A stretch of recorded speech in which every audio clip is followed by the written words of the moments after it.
Welcome to Born on the Bayou Sports, a Houston sports show made for Houstonians by Houstonians.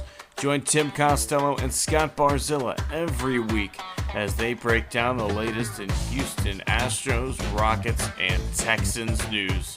Tim's a former minor league broadcaster, and Scott has written 2 books on the Baseball Hall of Fame. Yeah, if Javier could get it figured out, it would make things a lot easier because he was that guy everybody was counting on this year to be a Cy Young candidate, take that big step forward and help anchor this rotation with Fromber. Since he's come to Houston, you can look at the development of guys like Carlos Correa defensively, Jeremy Pena defensively. I mean, you can Alex Bregman's, certainly I think a better than average third baseman. And now you're putting teams in 3rd and 8, 3rd and 7, 3rd and 9. Now here comes Will Anderson. Pin back your ears, let's go.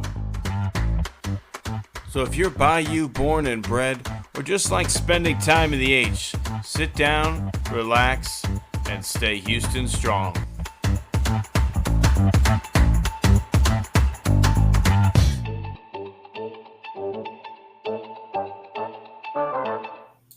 Welcome all my friends to the show that, much like the Astros IL list, never ends. How are we doing this week, Scott? I'm not on the injured list, so I guess any day I'm not on the injured list is a good day. Yeah, I'd have to agree with you on that. Being healthy and happy is top of the list. And in fact, you're just getting back to town. You spent a little time out in nature, right? Spent some time in nature, and then spent some time signing up the kid for college. So a little bit of sobering stuff there, particularly on the pocketbook. Yeah, pocketbook and aging yourself too, right? Where you're like, oh shit, I got a kid who's going to college. Yep, that's right. Speaking of aging yourself, I finally hit the age where tomorrow I can make this announcement officially, but get ready to see some Tim Costello for President commercials now that I am officially 35 from all south. So I can now officially throw my hat in the ring and join the shit show. So we live in a world where anyone can do it. So, hey, you never know. But, yeah. Amen.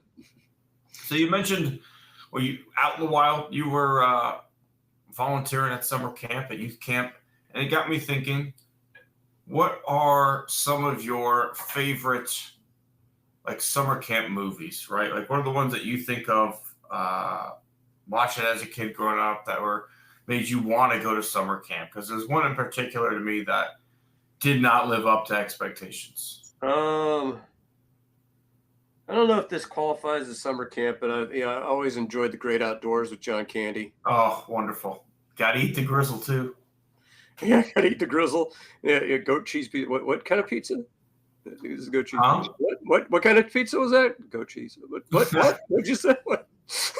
What cheese? That's a wonderful film. Have you ever seen Heavyweights? I have not. I've not seen that one. Highly recommend it. But a young Ben Stiller is like basically Dwight Goodman from Dodgeball, right? Imagine that guy. He buys a gym.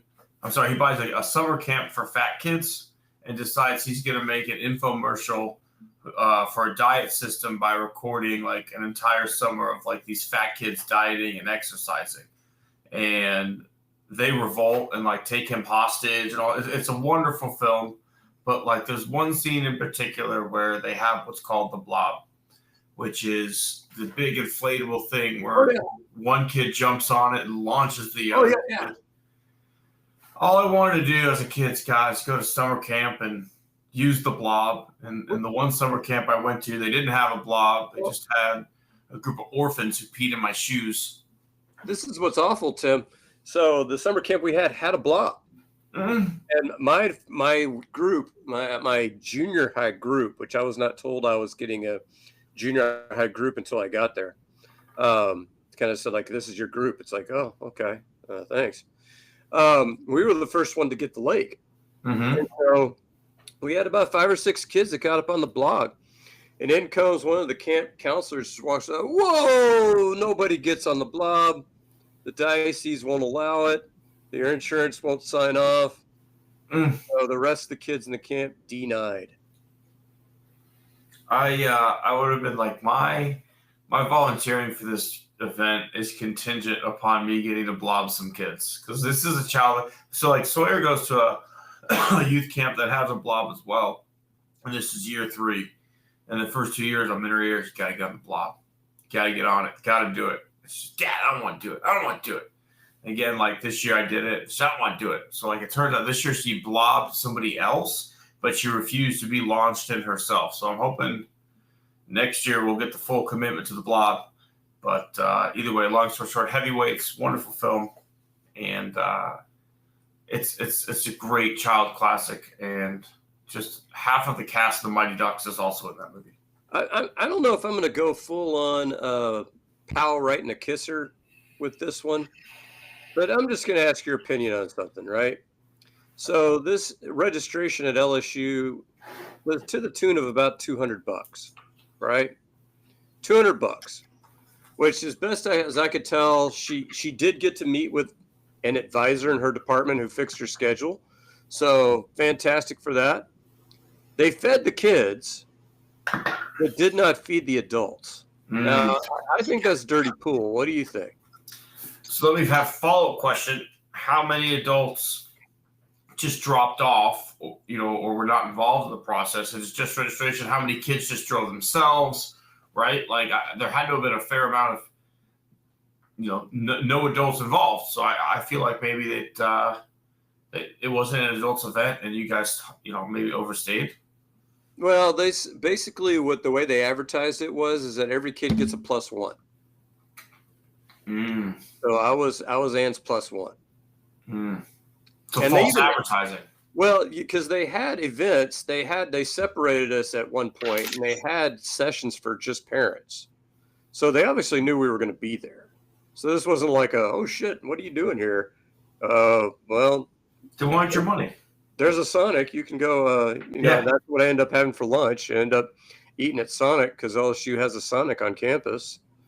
So okay, but I wasn't sure if that was a dirty pool or if my expectations are just too high. I think your expectations are too high. I think so. I think you probably should have left campus and not eaten at the campus Sonic, though. That would have been your active protest. I'm not going to eat. Well, I think it was 45 minutes. 45 minutes, and that includes, traveling to and fro. So not a whole lot of time there to. I guess. I guess. All right, Scott. Enough beating around the bush. You were out last week. The Rockets have been busy. First and foremost, they have traded for the 2-time champion, the league MVP, the former Longhorn, Kevin Durant. Are you happy? Are you excited? Does this move the needle? Absolutely. I think before both of us had reservations about acquiring Durant on this show. I think you can go back and you can listen to old episodes. And I think because we both assumed that the package would be more substantial. Yes. Because to me, Dylan Brooks is kind of like, Durant plays the same position. And Dylan Brooks is just a veteran guy.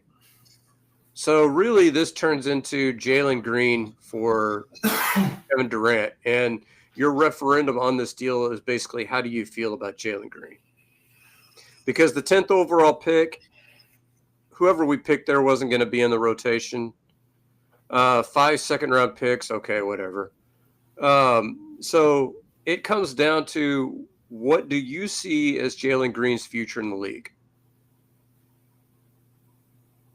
Yeah, I completely agree with you, right? And I see Jalen Green as a Kevin Martin type, right? Like Kevin Martin is a nice scorer.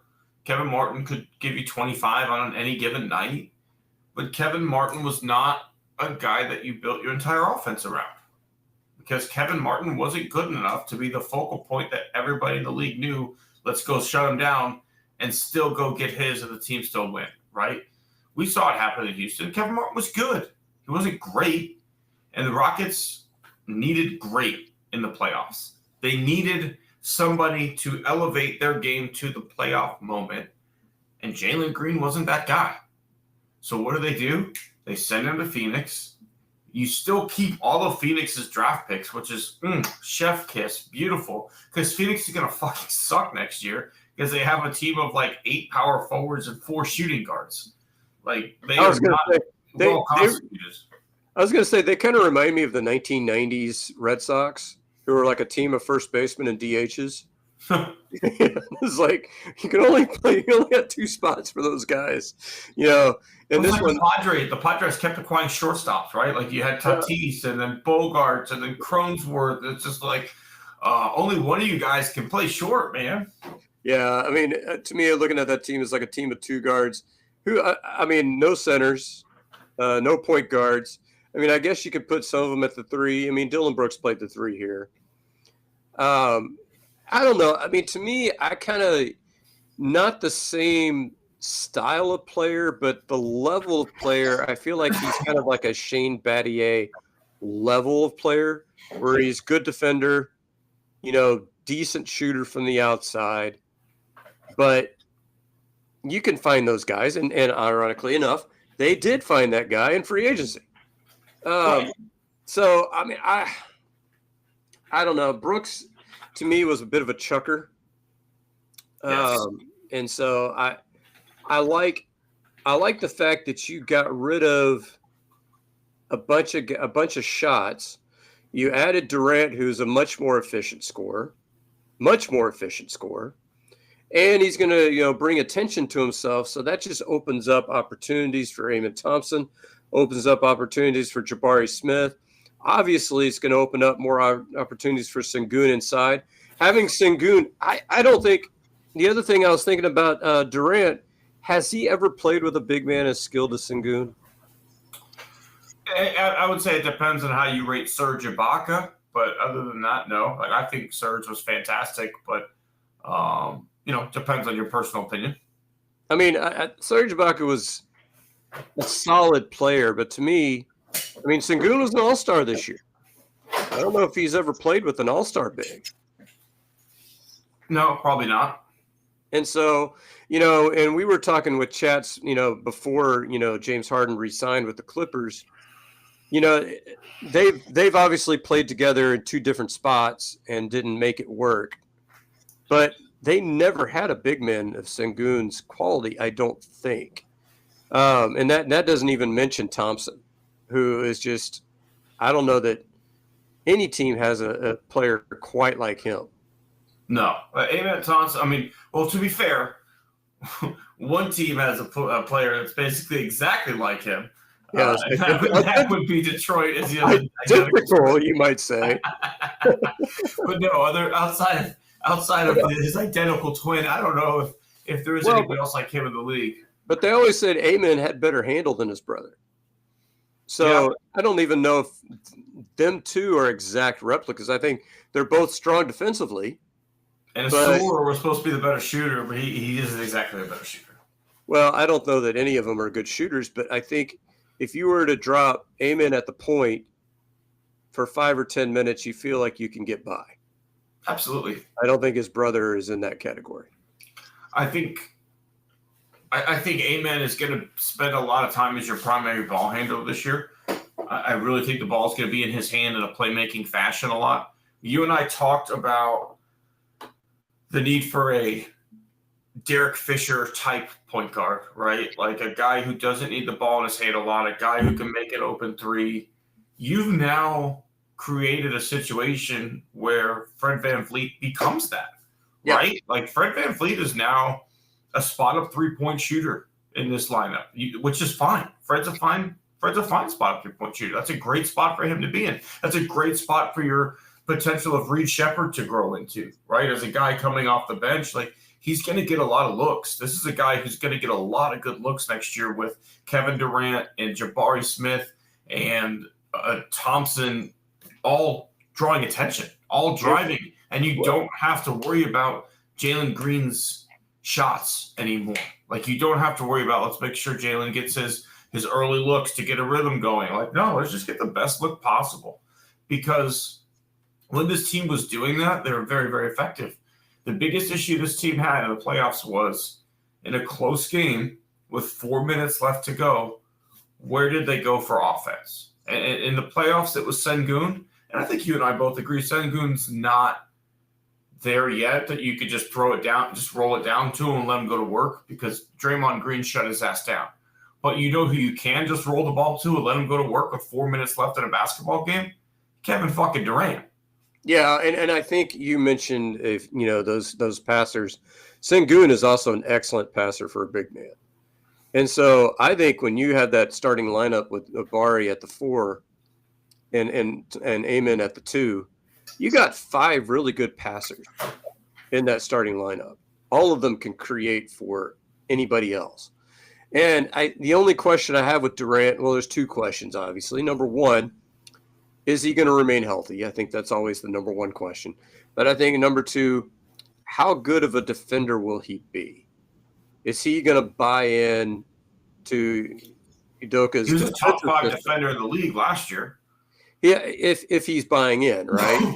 I mean, I don't know that he was buying in the whole season in Phoenix. I mean, I'm just saying, if you go look at his grade out, as a defender last year based on like Pro Basketball Reference or things of that nature, like he's a top 5 defender in the league.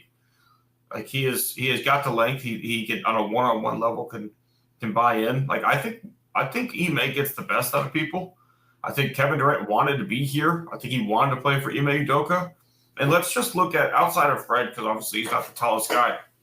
Let's talk length, right? Let's talk length on this Rockets team. Because if you start Jabari at the 4, between Sengun, Jabari, Durant, Amen Thompson, wingspan, and 3 guys that basically can play positionless defense, right? When the Rockets, and in today's NBA, you have to have this. When the Rockets were at their best in modern NBA, where they got screwed in a Game 7 against the Warriors, they could switch everything. And they had positionless defenders. It doesn't matter who was on who. And that was their weakness against the Warriors in the playoffs when they went with those 2 different bigs.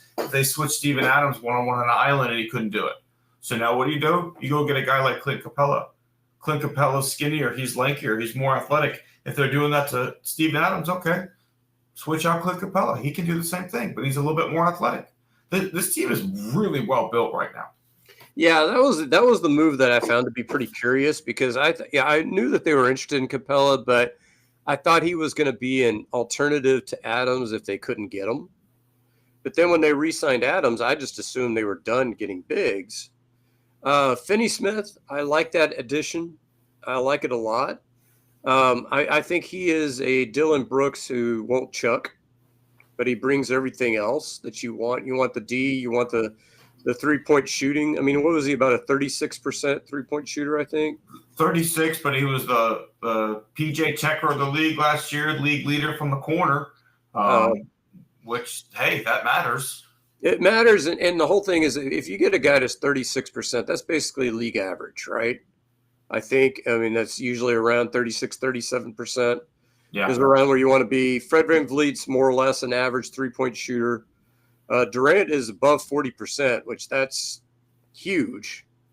And then, of course, Jabari could develop, particularly when he's going to get more open looks.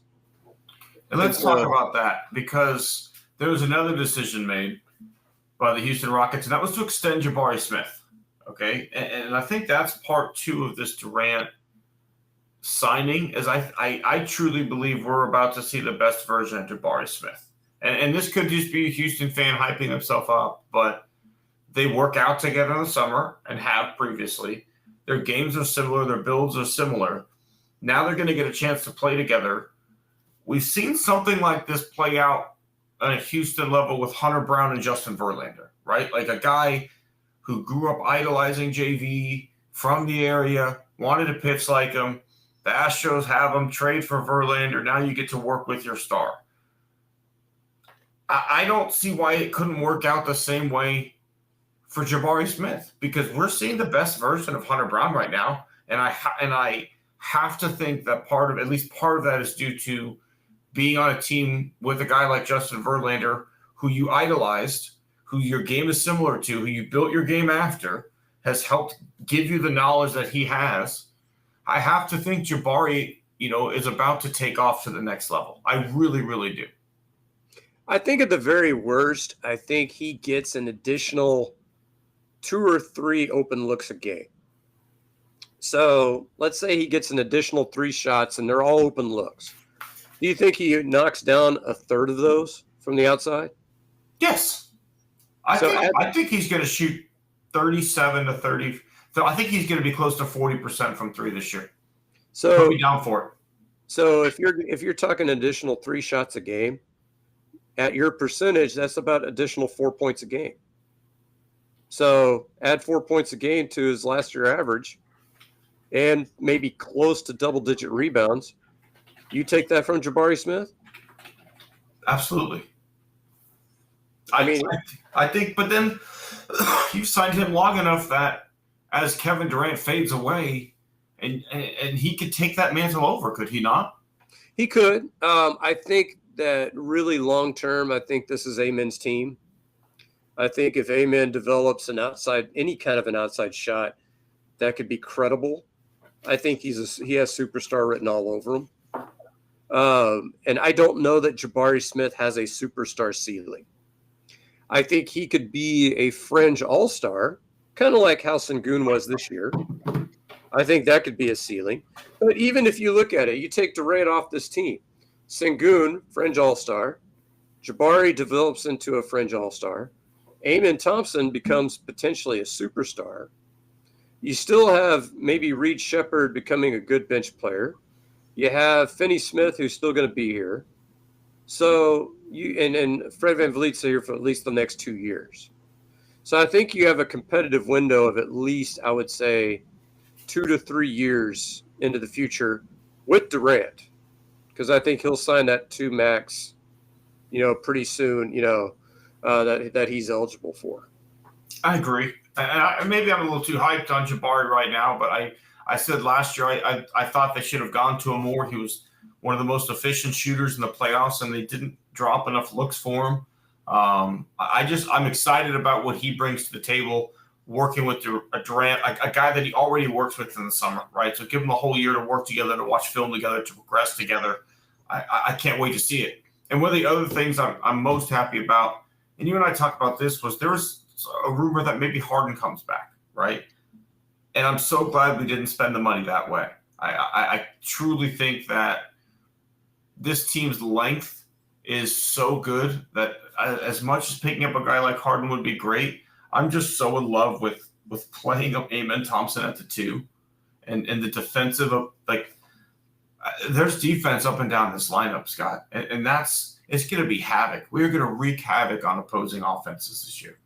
Yeah, and I think really what I'm most pleased about, I love the defense, but the defense was there, to be. And Jalen Green was a good defender, not a great defender, but he was a good defender at least last year. What I love is just the additional shooting that they were able to add, because that was obviously their big weakness.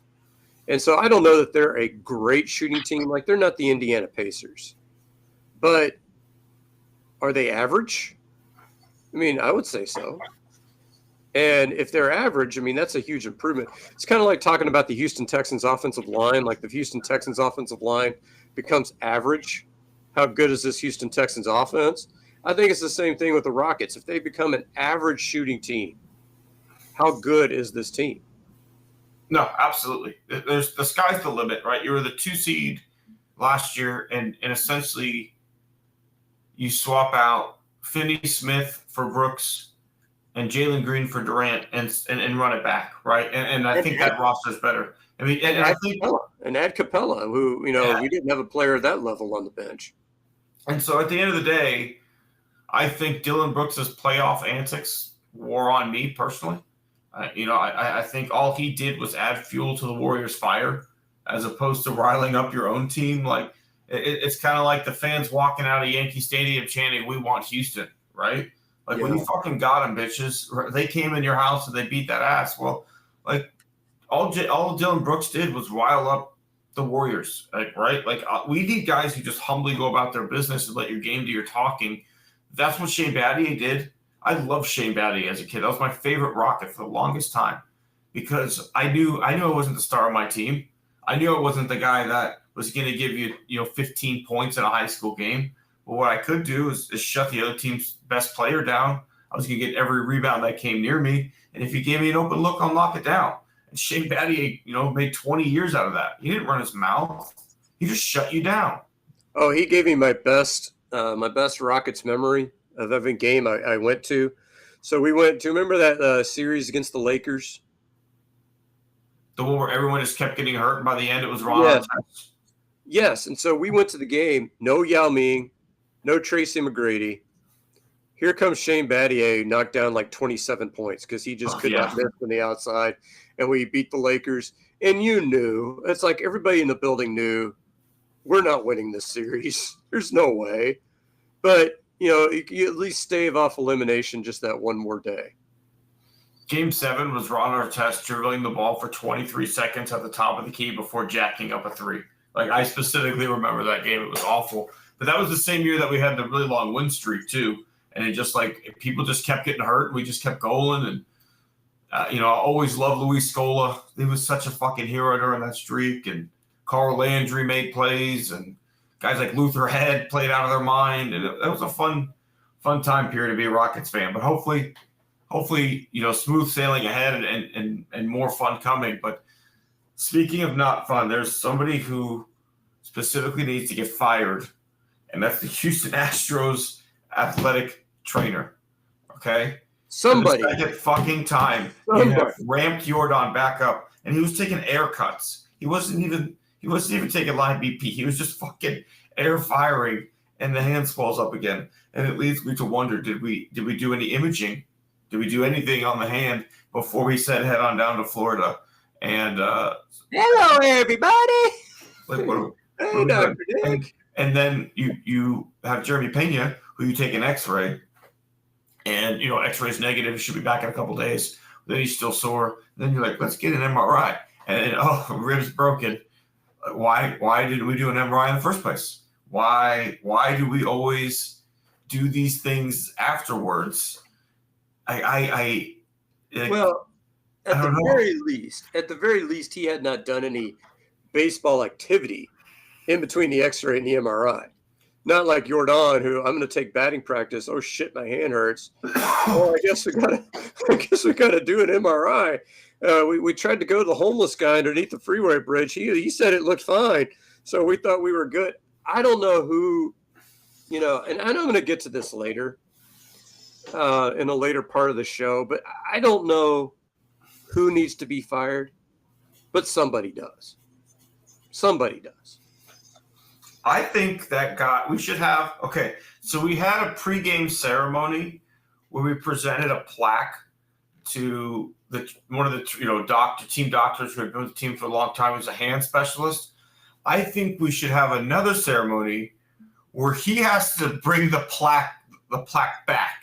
And he's got to give it back. And the P&L, welcome everybody. This is so-and-so. He received a plaque 27 days ago. And since then, he's misdiagnosed Jordan Alvarez's hand 2 times. He's now handing the plaque back to the team because he doesn't fucking deserve it. Well, of course, maybe he can sit here and claim, hey, I retired before this shit.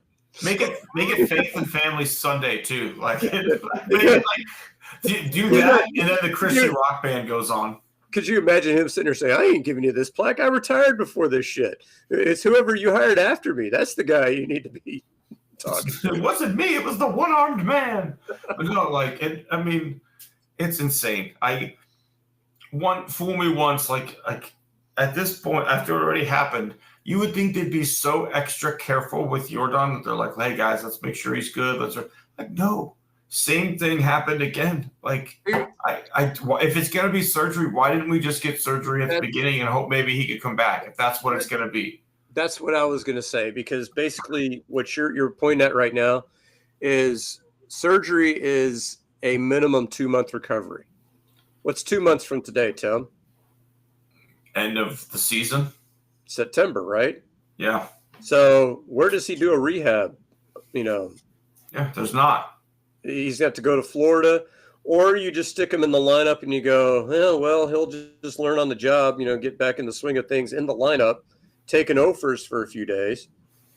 It's not, if you had given him the surgery in early May, let's say mid-May, let's say you let 10 days go by. Let's say after the first flare up. Let's just be realistic. You tried it once and it flared up again, and you do it right then and there. Then he gets back in August, which gives you 6 weeks of season. Because really, I don't think Jordan is going to be the difference between this team going to the playoffs and not. But he could be the difference in the playoffs. Yes, he's absolutely. I don't think you go anywhere in the playoffs without a healthy Jordan. I just don't. I don't know if I'll go that far because any team in the playoffs has a puncher's chance. But I don't think, like, you go against this Tigers team, realistically, Skubal against Brown, I think that's a wash, right? I don't know. Fair. How about, so who's their number 2 starter? I don't know off the top of my head, but I take Fromber. Well, you take Fromber now, but do the Tigers add anybody at the deadline? Very true. Do we add anybody at the deadline? So now you got to start, and then if you're the Astros, you have to start looking at it with Jordan going down. Does that change how you view your trading priorities? Do you want They've already said they want a left-handed bat. Do you want a left-handed bat now much more than you want a capable third starter? I don't think they feel the need for the starter as much as we do because all the pitching talent that's on the IL is ramping up back now, right? Like Javier's getting ramped back up. Luis Garcia's getting ramped back up. JP Francie getting ramped back up. So let's say like 50% of those re-aggravate something. Then you still got 2 guys going off. Do you trust this medical team to get them ramped up? 50%. 50%. That's no, okay. And then of course you get Aaron Getty, so you get 2 of those guys. Mm-hmm. Okay. Aaron Getty's a broken bone. That's pretty standard. Okay. Maybe, but who knows? Lance pitched well against everyone but the NL Central. But I think, yeah. Let's hope none of them make the series. But anyways, I think with Jordan's injury, that left-handed bat becomes a whole lot more important. And I sent you the MLB trade rumors report on Cedric Mullins. I've looked at it, and every time I looked deeper into the numbers, it looked worse and not better. I did look up Jesus Sanchez. I'm going to do an article on him. That's the Marlins. Yeah, he actually looks pretty good. His StatCast numbers are over an 800 OPS. Yeah, I think you could find some value if you go to the Marlins and go after maybe a bat and an arm because they've got some. Sandy Alcantara. Yeah, I'd take Sandy Alcantara and a bat. Well, but to get Sandy Alcantara, he's got a couple of years of team control. So you're going to end up digging into your farm system there. So, but the question is, would you rather do that or do you want to get on the open market and pay? Because I think you and I both feel like they're not going to pay Fromber long term. So do you get ahead of it? Maybe try and win a World Series this year. Go get a prospect, or go get a guy like Alcantara. And this year you got a 3-headed monster. And after that, you just prepare to lose Fromber. Yeah, if you feel like you can turn them around. I think since the beginning of June, his ERA was 4.3 with one really bad start. But, the question is, he's still throwing 98. So is it one of those things where one of his pitches just sucks? Yeah, and the Astros will get him in the lab. And get in the lab and sit there and say, just don't throw that pitch? How many guys has that worked for? And how many guys have we got in here and they said, hey, this one specific pitch is killing you, stop fucking throwing it. And they stop throwing it and turn it into an ace and then go back where they were and don't get that same kind of ice and turn back into who they were. If you want to do an arm and a bat, I've got another couple of names to throw at you. Who you got? How do you feel about Charlie Morton? I always love Uncle Chuck. He has a 2.9 ERA in the last month. Okay. And then you can get Ryan O'Hearn from them as well, a left-handed kind of DH outfield bat. Again, you'd be paying. You'd probably be, dipping into that farm system. The difference is Morton is a 1-year contract guy, so maybe you pay a little bit less considering he's 40. I mean, it's not like the Orioles are going anywhere, and it's not like he's going to be an Oriole next year. So maybe you could trade a little bit less in that kind of a deal. I think that'd be a great deal. He's had some success here before. Clearly liked Houston, right? I'd be happy to get Uncle Charlie back in town. And I think he'd be a nice. I mean, he's a playoff warrior. Yes. I mean, he's been to playoffs, different franchises, and done well. I mean, he was on that Braves team that beat us in the World Series. Absolutely. So starts with the Rays too. Yeah. So he's a guy. I'm trying to think if there's any other. I mean, obviously the Rockies are too busy throwing pizza parties to kind of deal anybody. But Herman Marquez is an arm that I'd be interested in adding as well. I don't know that they have any lefty bats, so you'd have to go somewhere else for that. I like the idea of Sanchez because I think, number one, Marlins Stadium sucks to hit in. So I think you get him. He's hitting about 250 with only 7 home runs. But how many more does he hit in just an average ballpark like Dyken Park? Yeah, I don't know how serious the Marlins are to deal with, right? Like the Astros have not dealt with the Marlins in quite some time since was it Brad Peacock and Jared Cozart went to Miami. Wasn't he Yimi Garcia a Marlin? I thought he was part of the Cleveland trade, and then he went to the Miami, or maybe it was a Marlin previously. No, he was that was a Marlins trade, I think. And then he ended up going to Toronto, obviously, after leaving us. Okay. But no, he was not part of that Cleveland. That was a heist. That was. Miles Straw, where is he these days? He's not playing professional Major League Baseball. You got Yiner and who was Maton. Phil Maton. That was an absolute steal. And then of course the Mariner trade that got you Kendall Graveman and Montero for the Mob Accountant and Abraham Toro. That was a pretty damn good trade. You know what I'm talking about with the Mob Accountant, right? I do, yeah. Click knew what he was doing on the trade market, man. Click was a wheeler and dealer. We'll see what Dana can do. I think Dana made, looking back on it, I thought the Toronto move was a good move. Oh yeah, Kikuchi is a great move. I mean, I don't think you win the division without Kikuchi. And at the end of the day, you look back on it, and Will Wagner is a fringe ball player. We knew he was. La Perfido is not a Major League Baseball player, and Bloss is not either at this point. Well, he did TJ, right? Yeah.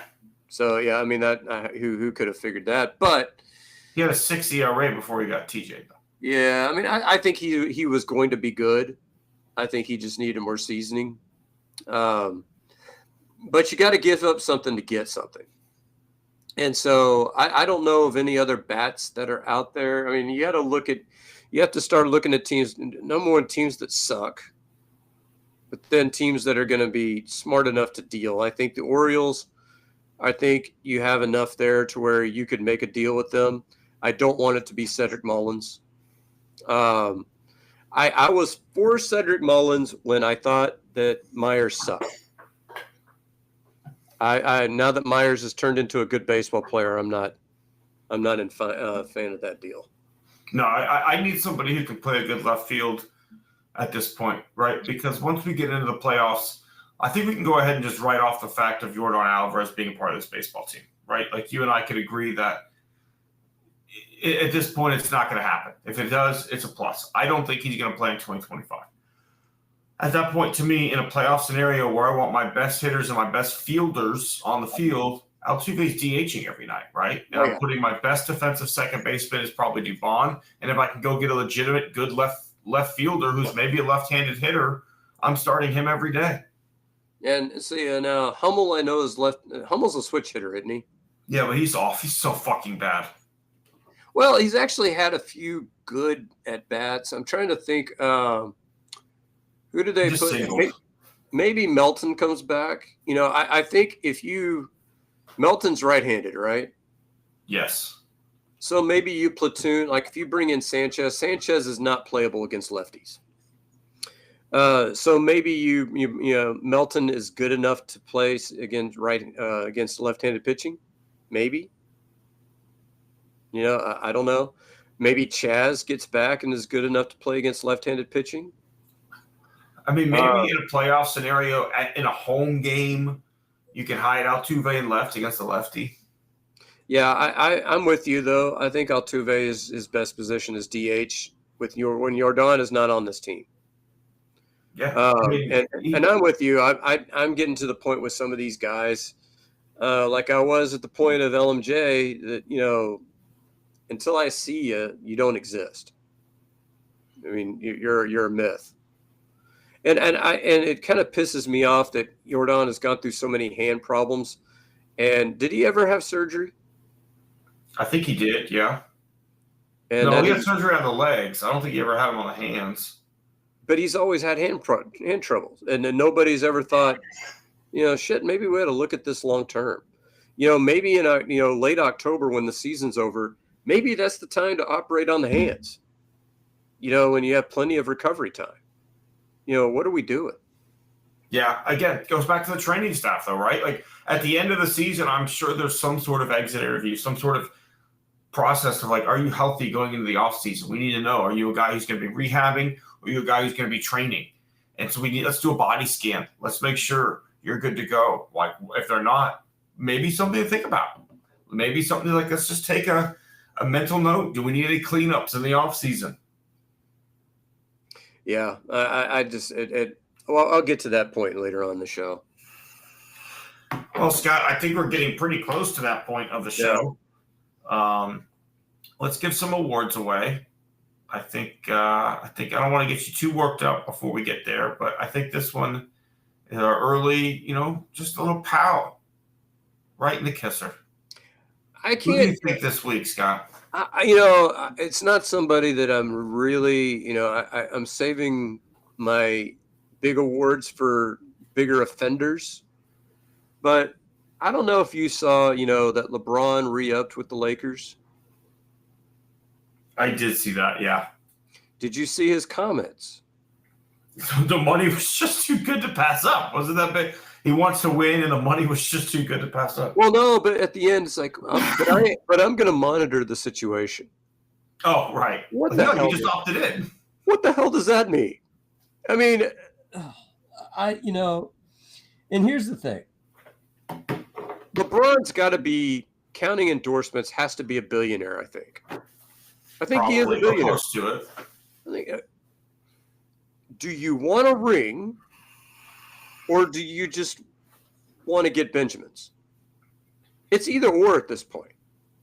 I mean, if you could have opted out. You could have said, I'll sign anywhere league minimum. Y'all make your best pitch. The Rockets could have gone there and said, okay, for league minimum, here's what we see. We see, Durant at 3. We see you at the 4. We see Barry coming off the bench. We think we can roll in with you and win a title in Houston with you for 1 year. Great. He could have gone to San Antonio. He could have gone to Oklahoma City. He could have gone to Cleveland. He could go, to Boston. He could go to any city and basically say, I'm playing for $5 million. You can afford $5 million. How are you going to build a team around me? He could have done that. What did he choose to do? No, I want the $50 million. Okay. And he can sit there and stare at the Lakers, front office and go like, okay, who are you bringing in around me? I don't know, LeBron. You've got Luka Doncic, who's another supermax player. So you tell me, who can the Lakers afford to put around you? I don't know, Tim. What do you think? If you were a Lakers fan, like, who would you be pining for at this point that's a realistic option? Oh, they just signed Ayton. They just got their big man. He's finally home. I guess they're going to win the title now. They're like, I saw like a potential lineup with them. They're like, this is pretty strong. And it's like, really? Is it? It's like Luka, Reeves, Rai Hiramaki or whatever his name is, LeBron and Ayton, and they're like, we feel good about this. It's like, do you? Do you really? Like, put that next to the Rockets starting lineup. Well, and they lose Finney Smith. So would you rather have Ayton or Finney Smith? Probably for them, Ayton, because they had no center. But it would be, I mean, I don't think it makes them better than what they were. Maybe it puts them on par with what they were. So I don't think they're a better basketball team than what they were, before free agency began. I would agree. I would agree that's in part because you have to pay LeBron James $50 million. Yeah. So, I mean, to me, and I very rarely ever question an athlete for getting as much money as what they can get out of the whole process. But at least be honest about it, being like, hey, I want to get paid. Okay, all right, fine. You're a billionaire, but billionaires don't get $1 billion by being magnanimous. They get $1 billion by taking every red cent they possibly can. But don't sit there and say, I'm here because I want to win, but I'll monitor the situation. Yeah, come on. And then play golf in northeastern Ohio with a hat that says I'm home and post that picture on social media. Maybe don't add that to stir the pot too, LVJ. Yeah. All right, Scott, I want to give a good pal right in the kisser to Lisa Murkowski. She is a senator from the big, beautiful state of Alaska. Lisa had a very crucial vote on the big, beautiful bill in the Senate as it passed 51-50. Lisa carved out very specific concessions for her home state while fucking the rest of the country, agreed to pass the bill, then turned to everyone else and said, hey, don't pass this, and then had all of her specific Alaska concessions stripped from the bill by Mike Johnson. So she fucked everybody trying to be selfish, and in the process didn't even get what she wanted. This bill is disgusting. It's awful. We could talk more about it at some point. But this one specific person went in there to get hers, thought she got it, fucked the rest of the country, and then had the rug pulled out from underneath her. And came out and admitted publicly that it was a horrible bill. Mm-hmm. And I mean, to me, that's the kicker, is that, I could sit there. I mean, well, this is a longer conversation. But I feel like what's happened now is that before, people felt like the need to bullshit, and Washington was always about bullshit. Now people are feeling brave enough to sit there and say, no, we're gonna fuck you, and we're gonna smile doing it. And everybody's like, all right, yay! Hey, they said, they tell it like it is. It's like, no, they're telling you they're fucking you. I don't get it. It's awful. It's absolutely awful. And somehow we're getting what we don't deserve, but it is what it is. All right, Scott, who is your horse's ass this week? I am unfortunately going to have to go with, I'm going to say it's the Galveston-Houston Archdiocese, because in talking with you, I don't think this made it up to you guys, but usually whenever we do the prayer intercessions, it usually occurs right after the Nicene Creed in the Mass schedule. Usually we do a generic pray for our leaders, wisdom, all this, that, and the other. And one time they decided to pray for Trump.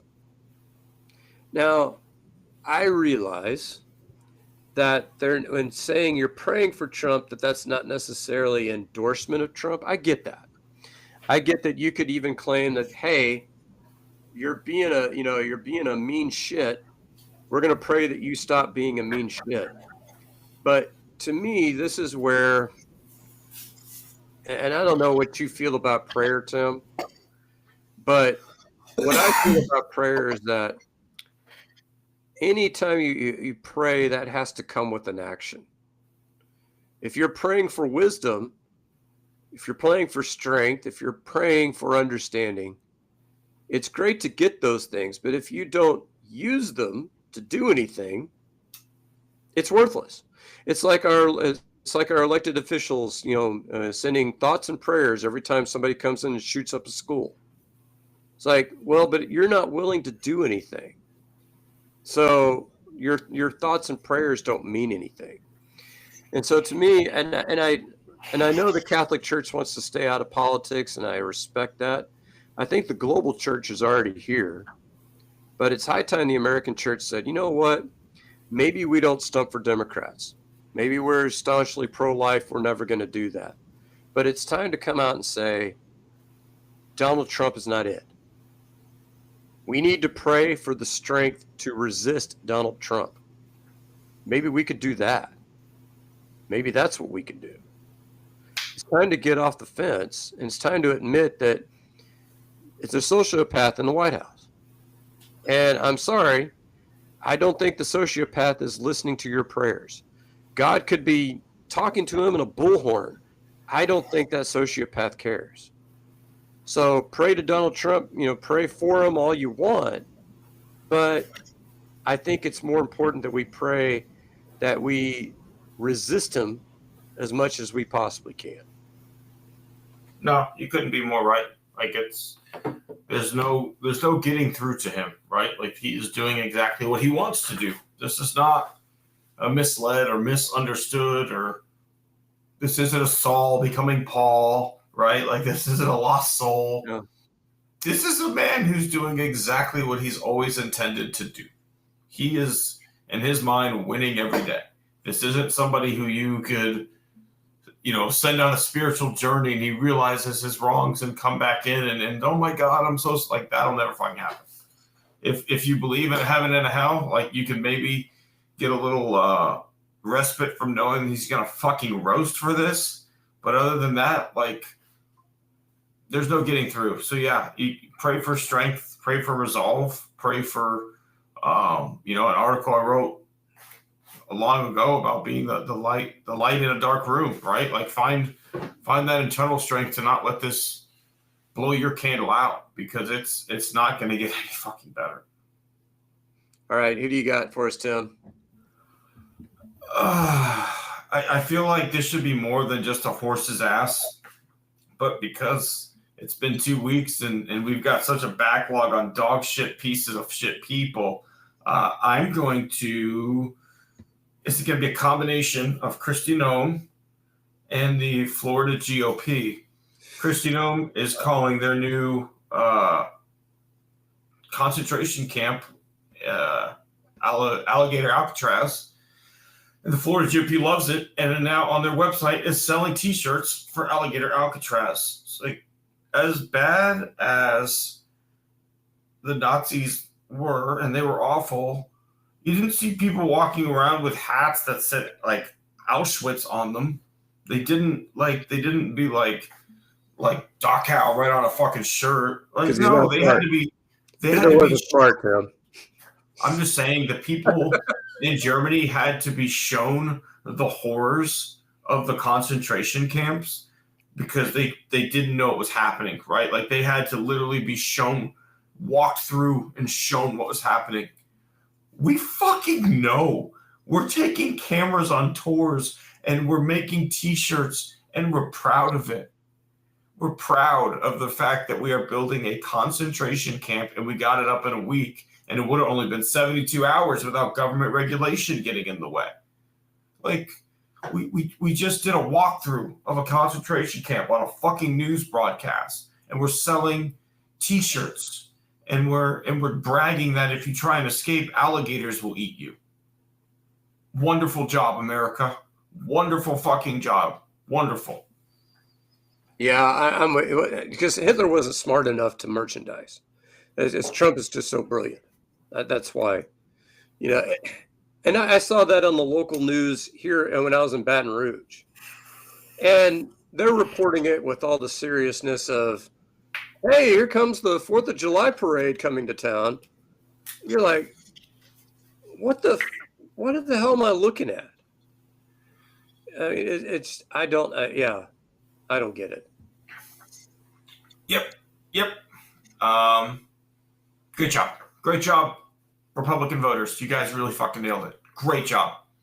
So excited to celebrate 4th of July in 2 days because you guys are just so fucking awesome. Great job. Great job. All right. let's do something positive. Let's tip a cap, Scott. Okay, I have to tip my cap, and I'm sure you're going to second this one. Rafael Stone, you get a tip of the cap. Oh yeah. I mean, to me, the icing on the cake, I think, I didn't even, Capella was never even thought of by me, but there were so many. I was sitting there thinking about this, and I was like, why the hell did we get Clint Capella? And then I remembered Steve Adams can't play back-to-backs, or at least didn't last year. So that's what, 10 or 15 games, you think, over the course of the season? And then I kept thinking about it, and it's like, well, you don't want him chasing around smaller bigs, quicker bigs. So, and then I remembered, yeah, Clint Capella's a pretty accomplished shot blocker. And he's still a pretty good rebounder. He rebounded, between 8 and 9 boards a game over 28 minutes. So, I mean, he's not quite the rebounder Adams is, but still a pretty damn good rebounder. And probably, when you add him in with Adams, we might be the best rebounding team in basketball. I mean, it's going to be pretty close.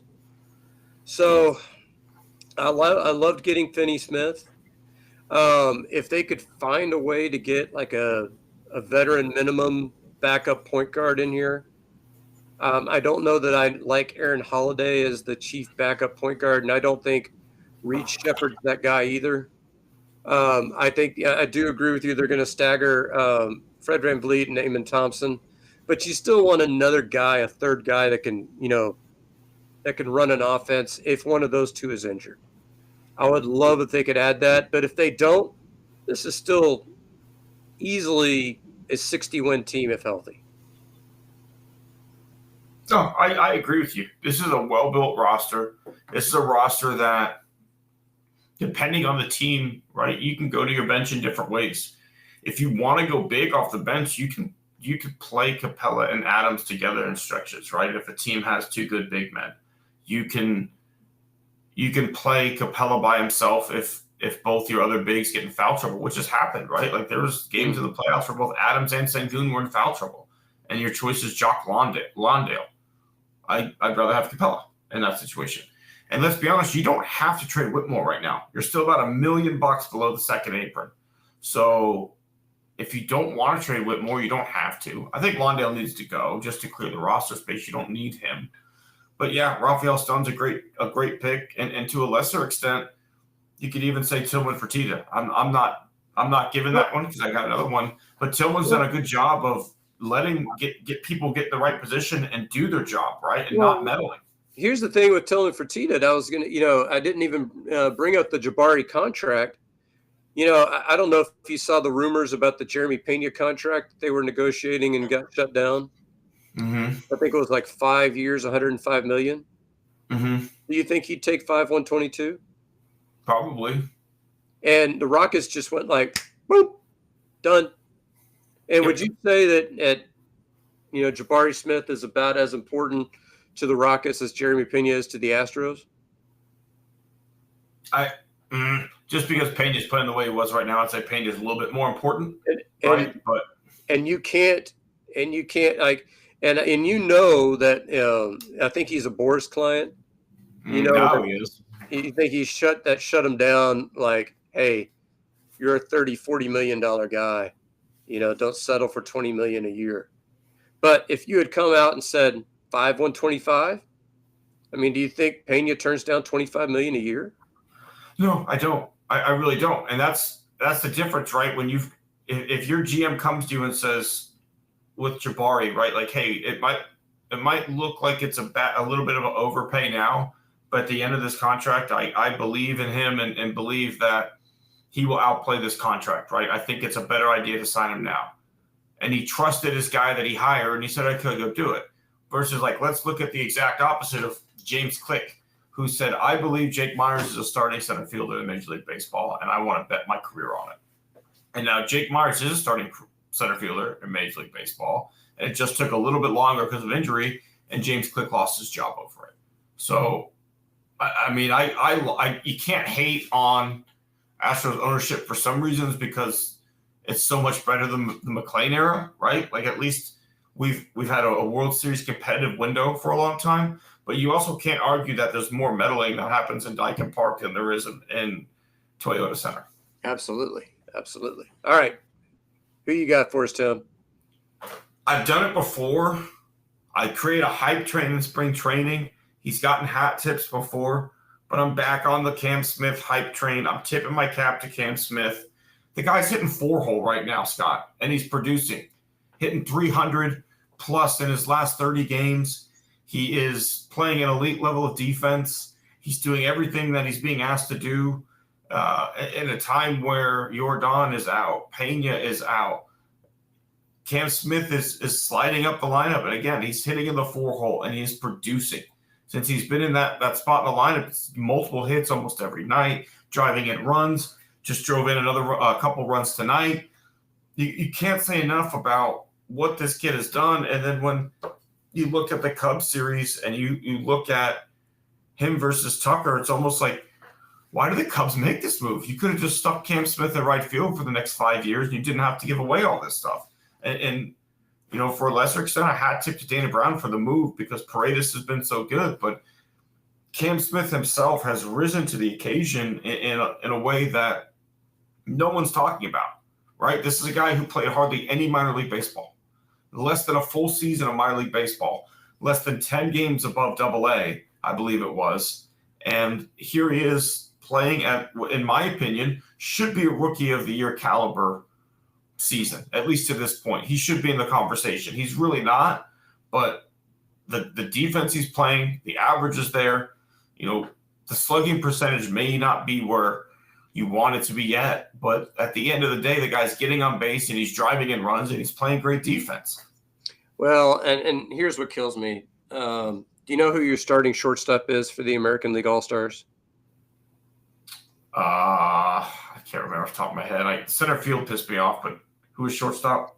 Jacob Wilson. Yeah, he's earned it. Has he? I mean, Jeremy Pena is second in the league in WAR. Second in the league, not at shortstop. Second in the league. Now I understand he's not going to play. He's like 350. Yeah, but he doesn't walk, doesn't hit for a lot of power. I mean, I think Pena at least deserved to get the hat tip of saying, "We know you're not going to play, but you deserve the honor." I mean, that's where But he didn't even make the final round of voting. Yeah, but with Smith, here's where I think the Cubs are. If the Cubs are able to sign Tucker long term, I think you could argue it's a wash. But here's why.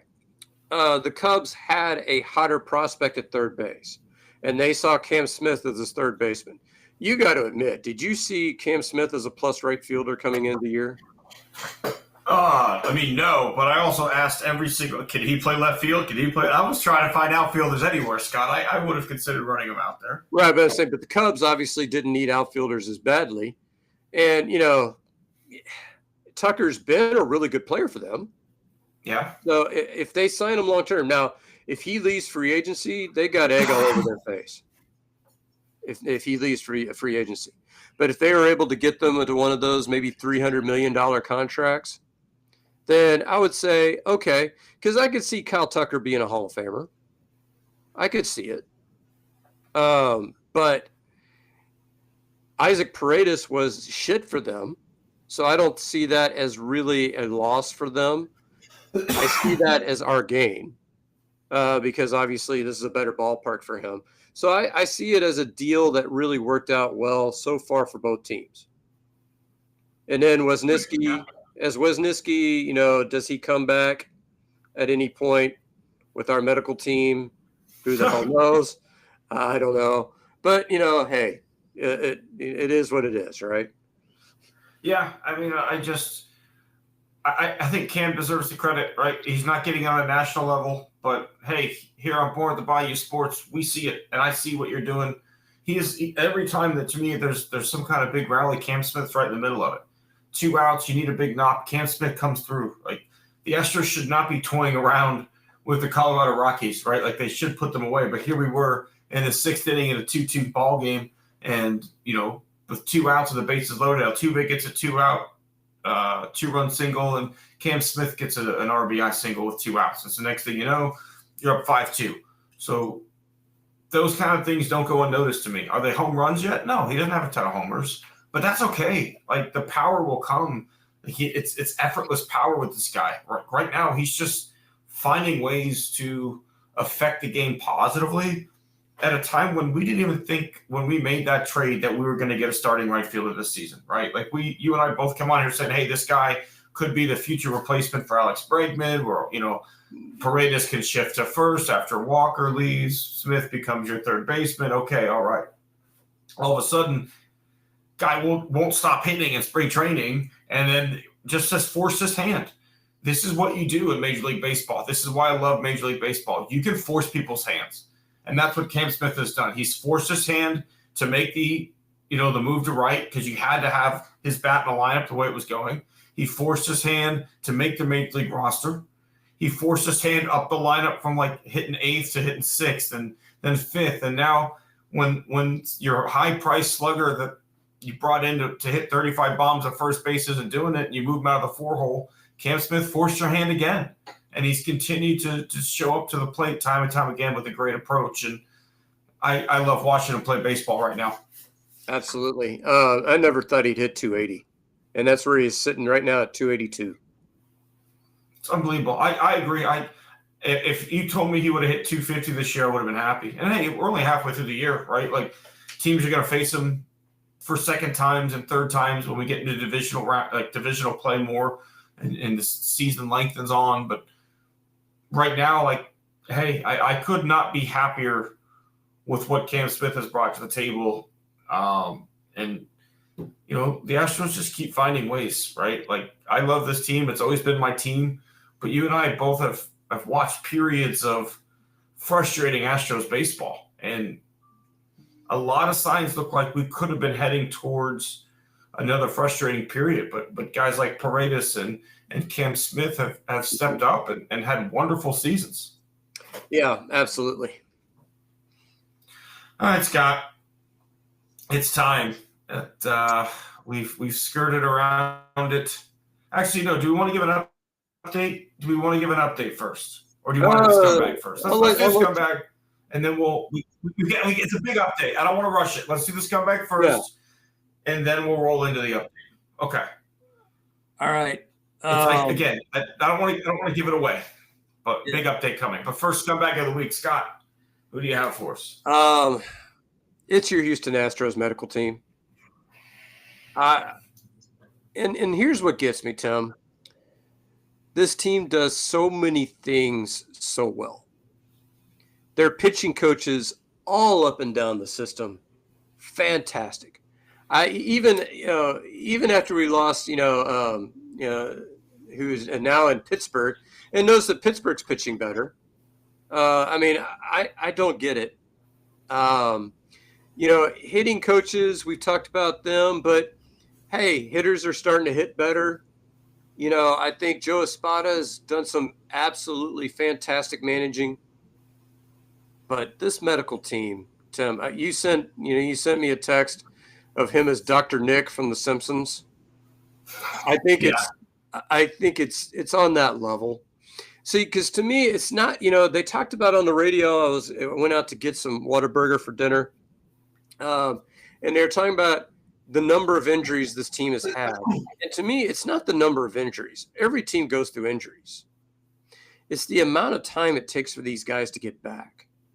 That's what's different about this team. When you look at, throughout baseball, there's a heavy rate of Tommy John surgeries everywhere, league-wide. So to me, the number of guys we've had go through Tommy John, that's nothing. But Tommy John is a 12 to 18-month recovery time. Standard. The standard is 12 to 18 months. Luis Garcia is going on 25 months now? Yeah. LMJ was going on over 3 years. I was going to tip my cap to him because I just think he's a guy whose career has just been derailed by injuries. And some of that might be Dusty Baker making some questionable decisions in 2021 with him in the playoffs. But some of it too is just this medical team just completely fucking over his career. And you can't now. Medical science is a science, but hey, there's no 100% success rate. I get it, but you can litter off the number of guys who have taken way too long or had setbacks. And JP France missed all of last year, and we're halfway through the season. He's still not even like close to coming back. And that wasn't Tommy John.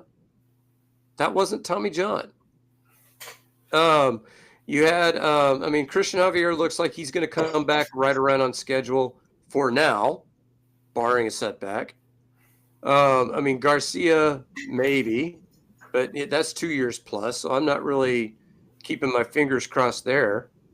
LMJ's back in the rotation. How many times could they not get Bregman back healthy, right? Like, yeah. Bregman had hand issues. He had leg issues. They could never get Bregman right. He had like 3 seasons in his whole time here where he was truly a healthy ball player. And I hate to do this, and I hate to sit there. What about Correa? Like, what did they do to fucking Correa? I can't sit there and say it's the trainer. I can't say that.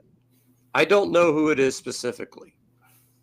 But it's time, if Jim Crane wants to meddle, it's time for him this is the area. It's time for him to get all of them in an office and saying, hey, guys, what the fuck is going on? One of you is leaving. Clean house. At least one of you is leaving this office today with your box of shit. Now the rest of you are going to convince me that it shouldn't be you. You've got. I think they all got to go. I think every single one of them. You are in what many people would argue, Scott, is one of the greatest medical centers in the world, right? Like the Houston medical community is one of the best in the world. You're telling me there's not a single Astros fan who's a great doctor who's not like, I'd love to have this job. I could do a better job. Let me call Jim Crane. I'm the head of surgery at this hospital. I love the Astros. Let me fucking weigh in here. Like, whoever's in charge, your head trainer, your head medical person, your team doctor, all of them gone. You bring in new people from the amazing medical community that we have. I don't care if you bring back the ghost of the fucking Red Duke and he runs the fucking medical team. It has to be better than this. Well, Tim, I happen to be married to a bioengineer. And, she applied for one of those Astros openings years ago. She's not going to perform surgery, although she can cut out a heart valve in under 30 seconds. But she makes everybody that wants to take Ann out on a date, she makes sure that they know that. She's actually scarier than I am to Ann's dates. But you've got, you've got all kinds of bioengineers, you've got doctors, you've got, medical experts. What the hell? You got physical therapy, you've got, all kinds of stuff. It's like, to me, my question with Jordan would have been immediately like the first week, hey, his hand keeps bothering him. Is surgery the answer? And they still haven't really asked that question. They still seem to think, okay, we'll just give him a few more weeks and it'll be fine. So here's what's going to happen. They're going to wait 2 or 3 more weeks. They're going to say, hey, he's feeling better. Let's swing a bat. Then he's going to have a setback. They're going to go, oh, shit, okay, let's wait 2 or 3 more weeks. Now we're into August. And then probably in August go like, well, let's shut him down for the year, give him surgery. Thanks a lot, guys. Pretty fucking much. I'm with you, Scott. It is it's frustrating. Absolutely frustrating. Yeah, if you're gonna meddle, Jim, this is where to meddle. Again, some would argue the greatest medical center in the world, right in your fucking backyard. And again, you're gonna tell me none of these surgeons or high-level doctors are fans? There's no Astros fans in the building who are like, it's just like, I'm not a doctor, and I'm shocked at how we handle some of these medical things. If I was a doctor and an Astros fan, how are you not like, I could do a better job? I could do this job better. Like, how are you not saying that? And if you are saying that, get your ass down there. All right, who you got first, Tim? It's a lot of people doing a lot of things, but realistically, I am going to talk about the Republican community's reaction to the winning of the Democratic primary in New York City by Zoran Mamdani. Some of the things that are being said right now are absolutely ridiculous. Let's start with the smaller ones, but disgusting. My congressperson, who I didn't vote for but represents my district, Brandon Gill, said he should go back to the third world country he's from. Right? That's low end, but again, just trying to impress Big Daddy Trump. Trump is suggesting he's going to have him arrested for being a communist. He's going to have him deported. He's going to strip him of his citizenship simply for being brown and winning a Democratic primary and suggesting that like he's going to do things to make citizens' lives better. This is the playbook, right? Like all of this started, like this disgusting far-right movement started because of black men won 2 elections. Like we don't get Donald Trump if Obama doesn't win 2 elections. It let the racism out, and it's not gone back. Like we shouldn't talk about people like that. You shouldn't say go back to the third. This man is an educated human being who won a primary. He's got some great ideas. He's really trying to get in there and make things better. If you don't agree with how he's doing it, like fine, okay, that's one thing.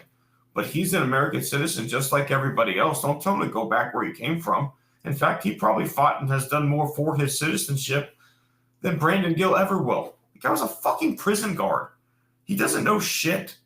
He just talked a bunch of MAGA bullshit in Texas and won an election.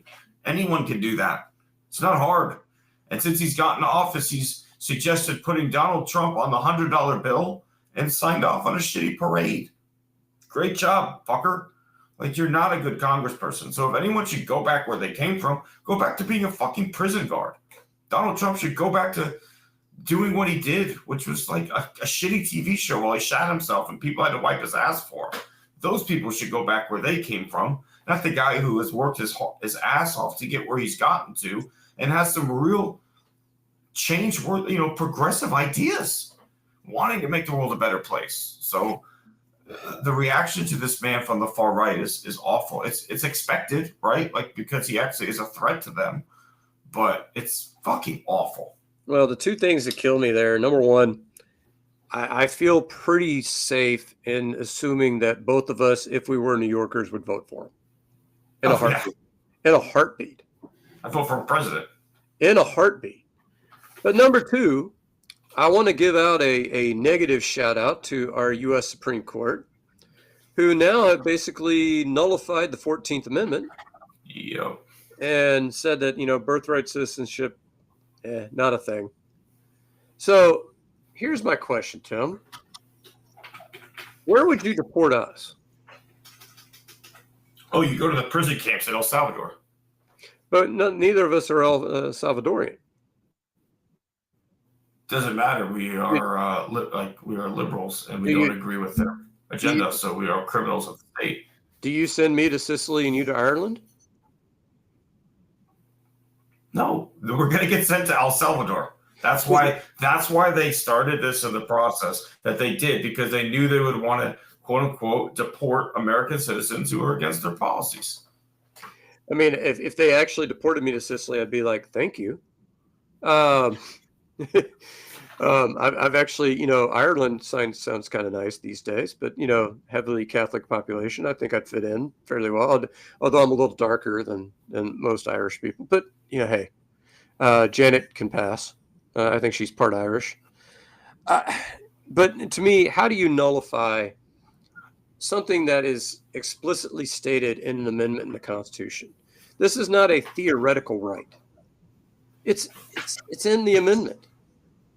It's equal protection under the law. I don't. And where does that, So to me, do we end up having to take an oath? Is that where we're going? Oh, it's headed there. Or just like, hey, our Substack criticized our great leader, or hey, you voted in a Democratic primary. But yeah, no, and the best part was you can't sue as a group. You have to sue individually for your rights. We get no protection as a society. So Again, thank you so much, Republicans. Thank you so much, you 77 million voters who thought that this was a great way to go. Thank you. But speaking of great ways to go, we have gone through great lengths, depths, some would say, great depths, as our kangaroos have continued to explore, Scott. We have a couple down there, and I got a pretty big text today. Okay, I got a notification. We made a find. We made our first find. And while it's not Atlantis yet, that's coming. Don't worry. We found the materials needed to launch a cell phone company. So we're doing it. Fake Mobile is coming to you, okay? It's just an acronym. Don't read too much into it. It's coming to you based on what we found at the bottom of the sea. We were looking for Atlantis, and instead we found the materials to bring you better cell phone service at an astronomically higher rate. Okay, that is the thing. We're going to have to charge more, but we're only going to let a few people on the plan. So it's like really cool. People will be jealous of you. You're going to have a phone that looks like a submarine. We're calling them sub phones, is what we're calling them. And it's going to look like a submarine. And instead of an antenna, it's going to be a periscope that just comes, it's just, and then when it goes back down. And again, super fucking cool. Everybody's going to be, these are the coolest phones in the history of all phones, of any cell phone ever made. This phone that we're making, the coolest. Okay, our good friends across the world, our good friends everywhere have worked together to make these phones. And so for just $622 a month, okay, that's going to be your wireless plan. Obviously, the phone's going to cost a little more. Don't worry about that. But the plan itself, $622 a month, okay? It's exclusive. Let me tell you what you get for that, Tim. Yes, I'm sorry. I missed the best part. Go ahead, Scott. You get what we're going to call the RU app. And so the RU app is a kangaroo cam. So you can watch our kangaroos explore the ocean floor in real time. You can see what they're finding any time of the day. You wake up at 3 a.m, you're like, man, I wonder what Hops is up to. Mm-hmm. You click on that RU app, boom, right there. You could see him. And our RUs are the hardest working explorers that you could ever find. They don't take a smoke break, Tim. We can't. Yeah, we can't. They can't smoke. So, they dip down there. They do double horseshoe. They do get some meal. They do get a meal break. But those guys are working 16-hour days. And I do want to clarify though, you do need to be on Wi-Fi to open this app. Again, Fake Mobile, it's text and call only, right? We're not worried about data. Okay. No one uses that. Everybody's on Wi-Fi all the time. You don't need data, okay? So for that $622 price, that is text and calls only. I do want to clarify that. You do have access to the app when you're on Wi-Fi, okay? If you pay the extra $100 a month for the Wi-Fi access plan.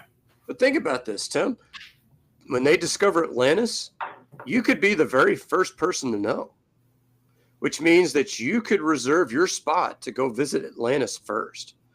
How much is that worth, Tim? That's priceless. It's priceless. Absolutely priceless. And again, for just $622 a month, you can do that. And again, and you also have to pay the extra $100 a month Wi-Fi fee. But that's totally worth it. So you can decide, or you could see Atlantis, right? You want to be part of that group that sees Atlantis. You want to be there. You want to see it happen in real time. And that's never going to happen if you don't pay $622 a month plus the $100 a month Wi-Fi access subcharge. Okay. Totally worth it. And again, it's going to be fantastic. It's going to be absolutely fantastic. There are a few roaming charges if you travel outside the country. It's a kind of an unfortunate part of the business.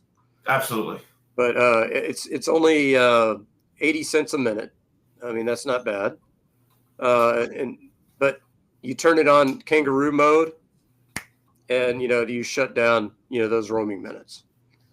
Yeah, it's something special. Okay, like not everybody's doing this. We're out there trying to make cell phone service great again. Okay, we're out there trying to give you something different. Okay, so again, for fake mobile, $622 a month and a $100 a month Wi-Fi fee. Again, this is all for materials sourced from our kangaroo aquatic exploration missions. Okay, the Ruse found this stuff: tungsten, aluminum, other metals, silicone. They found. We think it was a shipwreck carrying this stuff. Quite frankly, we think it was like a AT&T shipwreck, but their loss is our gain, right? We now have a cell phone company. It quite literally fell off a truck. We got them. But yeah, we got you guys, and we want you to be part of this exclusive, super cool, right? Like, we want you to look cool. We would never want to make people look stupid, right? Like, part of this process is like, we want you guys to look dope. And so we're going to do that. And again, $622 a month, $100 a month Wi-Fi subcharge to be able to use Wi-Fi.